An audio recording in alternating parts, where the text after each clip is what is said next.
Welcome into another edition of Steve on Your Side on 9 News Plus. I'm 9 News Consumer Investigator Steve Staeger. Today, let's talk about taxes. If you haven't switched over to Netflix yet, good on you.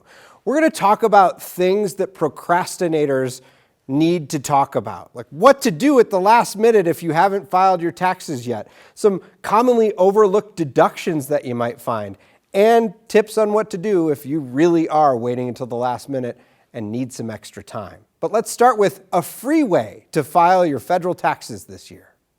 The amount ranges from $100 to $300 to file my tax. Rhodapaw is used to shelling out a small fortune to get her taxes done, but today she can't beat the price. Free. It's free. Ro sat down with a volunteer at a Tax Help Colorado clinic, a free service from the Mile High United Way that connects low and middle income Coloradans to volunteer tax professionals. They tell Steve on Your Side they've already filed more than 5,200 tax returns this year, bringing in $13 million in refunds for Coloradans. It's truly a program that is meeting the needs of the community in a very kind of intimate way. Kristen Hubbard leads the program. We truly want to connect families and individuals to tax credits that have a significant economic impact. One of those tax credits, the Earned Income Tax Credit, or EITC, reduces the amount of taxes owed for people with low to moderate income. The credit is designed to promote work and to make sure that people are rewarded for engaging in the economy. Credits, like the Earned Income Credit, are the second largest anti-poverty tool we have in this country. Yet here in Colorado, we have a very bad rate of people who are eligible for that credit actually filing to get it. Steve on Your Side looked at the latest IRS data from the tax year 2020 and found only about 72% of Coloradans eligible for the EITC actually filed for it, the sixth lowest rate out of the 50 states, meaning Coloradans who need the money are leaving it on the table. It helps not only provide immediate financial security for families, but it also has outcomes related to improved education, improved maternal health, improved birth rate. Money Ro plans on putting to good use. I save it. I save it for in the future to buy a big house. Last year, filers in Colorado got $707 million from the EITC. The average amount, by the way, $2,324. And if you're looking for one of those tax clinics, dial 211 or visit taxhelpco.org. Once you filed your taxes, you still might get a notice in the mail that says, we're going to take some of it away. It's what happened to one Colorado EV driver who just bought the EV over the last year. He found out his whole $5,000 credit was gone. Michael Kane. It's really quiet, yeah. Wasn't in the market for an electric truck specifically, but this particular one, with the federal and the state tax credit, it was essentially $12,500 off. The dealership took the $7,500 in federal tax credits for his new Ford Lightning. Do you want to see the frunk? They told him to claim the other $5,000 in his state income tax return this year. So he did, then got a letter in the mail. Department of Revenue has adjusted your 2024 individual income tax return. Credit amount as filed, $5,000. New amount, $0. The problem, the Department of Revenue is essentially fat-shaming Michael's truck, saying it's too heavy to qualify for the credit. So how big is your truck? It's 8,550 pounds. On the form Michael filled out with his taxes, the instructions specifically say a light-duty electric truck can weigh between 8,501 and 10,000 pounds and qualify for a $5,000 credit. Michael checked light-duty truck and filled in the weight at 8,550. Michael figured it was a mistake and called the state tax hotline. I went through the same menu at least 4 times. Then I got put into a hold queue. I was on hold for 20 minutes. And then I got an automated message saying, essentially, we're too busy, call again later. Then he did some more research. Because I was looking online for anybody that had an answer, and I saw your article from last year where there was a glitch on lease terms or something. Last spring, after reporting from Steve on Your Side, the Department of Revenue admitted there was a coding error in their tax system, causing automatic denials of people who qualified for the EV tax credit. We later found through a records request that the state's solution for that problem was to reprogram the system. Then if an auto denial happened again, let the taxpayer protest. Those same records included an email from a Department of Revenue staffer about the tax hotline. Quote, "We all know you can't get through, because of the hold time, she wrote. The Department of Revenue didn't answer when we asked if Michael's credit was denied in error too, only gave instructions on how to file a protest. So you have to submit the form online to just, the interweb, I guess. You can fax or you can mail in the form. I mean, does anybody even have a fax machine? You should send them a fax. I don't even know how to do that anymore. I don't know either. Does this feel like something that you should have to go through all the process to file a protest and figure out where to find a fax machine? Like, does it feel like you should have to do that, or if the state realizes they have an error, that they should just fix this for you and get it done? Yeah, I mean, I think they would fix it, but I don't trust them to do that, right? Like, they can't read their own instructions or their form. For those who experience that same denial, you should reach out to the Department of Revenue's Citizen Advocate. You can find information on that on their website. We did connect with CPA Kimberly Washington. She's a tax expert from Bankrate.com, and we asked her, what do you do if you've waited all this time and April 15th is coming knocking? Kimberly Washington from Bankrate, thank you so much for joining us. Appreciate it. Thank you so much for having me. So let's talk a little bit about tax time. We're nearing that deadline. I know one of the big things you wanted to talk about today is avoiding mistakes when you're filing. So what are some of the big mistakes that you see people making toward the end of the deadline? So as we approach this deadline, and of course, we only have a couple of more days before April 15th, many people rush during this time to try to get their tax return in. And in that process of trying to submit their tax return, they're moving so fast that most often they'll forget some things off their tax return. So the first thing that I would say to do is, number one, just file an extension today. That's the first step. You can file that extension 2 different ways: online at irs.gov, or you can actually submit the form by mail, and you need to have it post-dated by April 15th. That's the first step. The second step is take your time, review all of the information that you put on your tax return, whether it's your Social Security number, your dependent Social Security numbers, and also make certain that you have included all taxable income on the tax forms. And that's because the IRS may follow up with you or delay processing if that information is incorrect. And certainly, last but not least, if you have someone filing your tax return for you, such as a CPA or other tax professional, take time out to review that tax return, because at the end of the day, it lands on you when it comes to the responsibility of that tax return submission. So you're saying don't act quickly, in other words, like don't do it quick, even though you're coming close to the deadline. Yes, take your time and you can file that extension. Let's talk about free filing. That's a question I've gotten a few times. I know that the IRS offers that as an option in some places, but we know here in Colorado we haven't been able to do it. So what's the background on that? And what are some other ways that people might be able to file for free if they can't do it that way? That's a good question. There are many different ways that you can file. The program that you're speaking of is called the Direct File Program with the IRS. The IRS introduced this program last year with just a dozen states just to test it out, and they received good reviews. So this year they extended it to more states, but all states don't qualify just as yet. About 24 to 25 states are actually included at this time. But with that, if you don't qualify for the IRS Direct File, you can use the IRS Free File Program. This program is available to all states. You do have to qualify based off your income. It's about $84,000, give or take. And also keep in mind that's based on your adjusted gross income. So that means that even if you may have received a W-2 of $100,000, if you have some deductions, you may still qualify for that program. You can go to irs.gov and you can actually file for free there. Speaking of deductions, I know that people often don't think of things that they might be able to deduct from their taxes. So what do you find that people often overlook when it comes to tax deductions? I would say for families, the child and dependent care credit is the first one. And that's a way that you can take a deduction, or a credit rather, on your tax return based on amounts that you paid for nanny expenses, babysitting services throughout the year for your children or other qualified dependents. And also you can use this credit for, let's say, for instance, if you paid expenses when it comes to summer camps for your children, they may also qualify for this credit. So that's the first thing that you do want to keep in mind.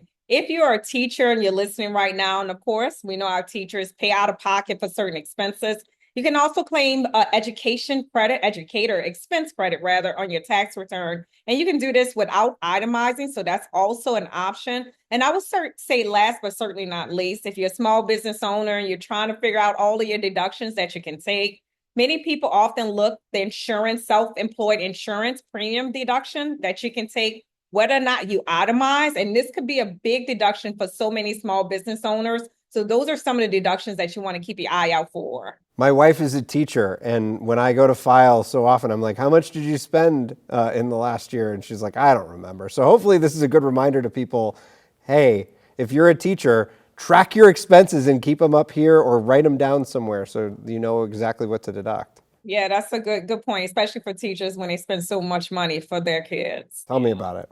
All right, I know that during the pandemic, we saw a lot of people like kind of struggling with money and having issues. And I know that your limits to claim unclaimed tax refunds is coming up, and like that dates back to 2021. So when a lot of people were in the heat of it. So what do folks need to know if they haven't claimed those refunds from back in the day?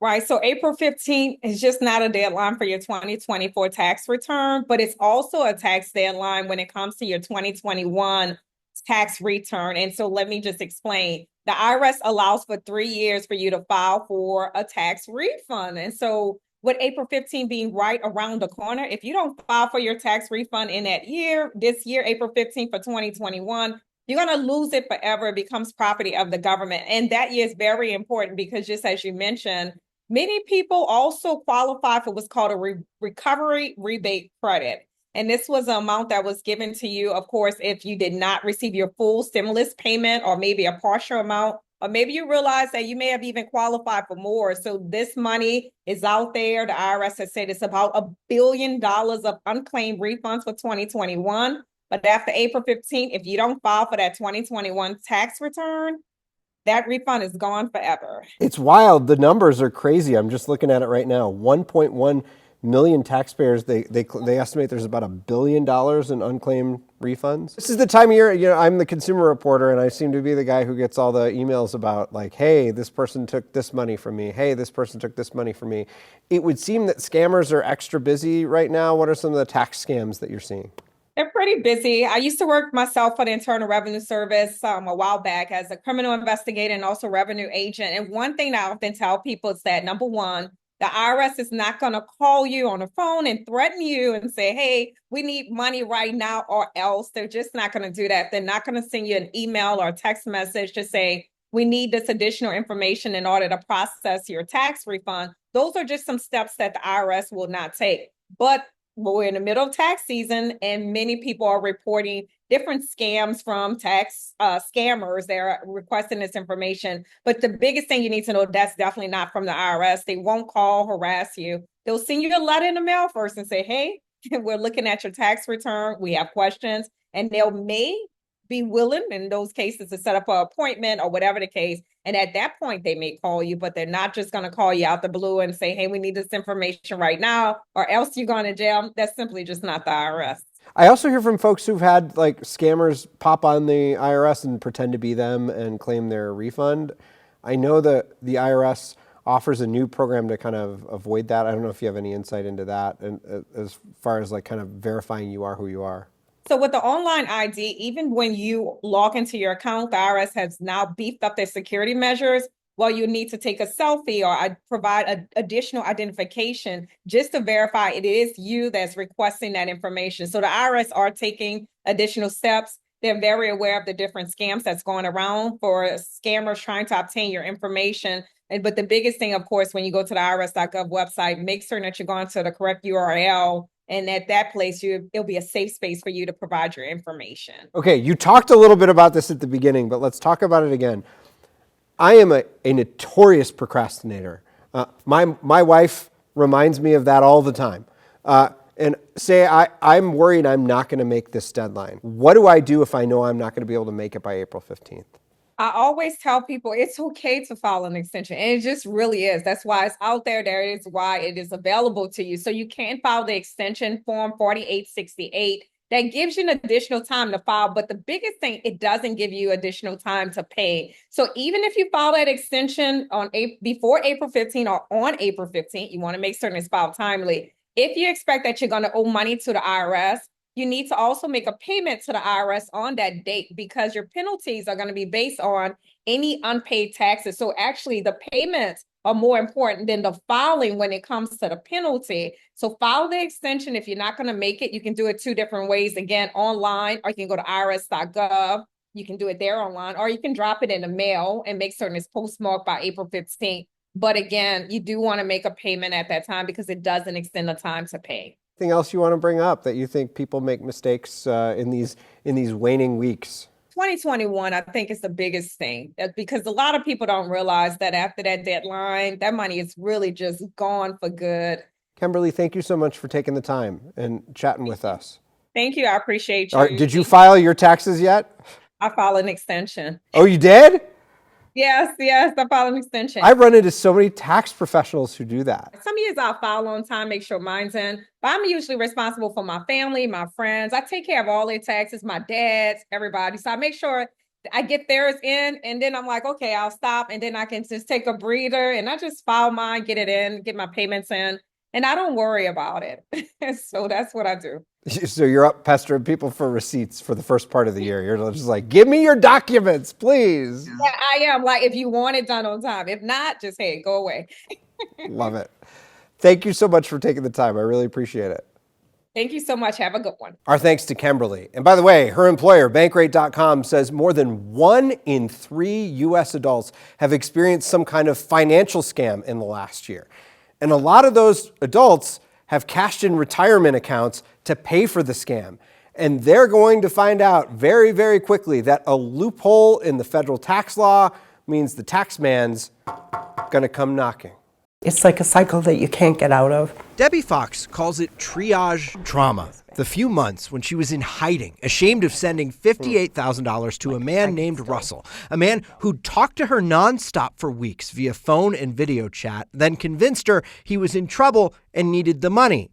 Debbie was skeptical, but Russell always had the answers. When I did a withdrawal from my 401k, I knew that there was a tax consequence, and I told him about this, and then he accounted for that in the loan agreement. The loan agreement, much like Russell, turned out to be bogus. And in those months when Debbie was already ashamed about what happened, the hits kept coming. It's like one hit after the next after the next. I would just remember being in that tax appointment, and I could not get out of there fast enough to just sob in my car, because here I was having another tax obligation to both the federal and the state. She paid her scammer $58,000 and the tax man $7,000. It's heartbreaking. Bill Sweeney with AARP says what happened to Debbie is happening to scam victims across the country because of a change in law. If they take the money out of a 401k or a retirement account, the IRS shows up and says, this was income, and you now have to pay taxes on this income that you have given to this criminal. This didn't used to be the law. In 2017, there was an ability to deduct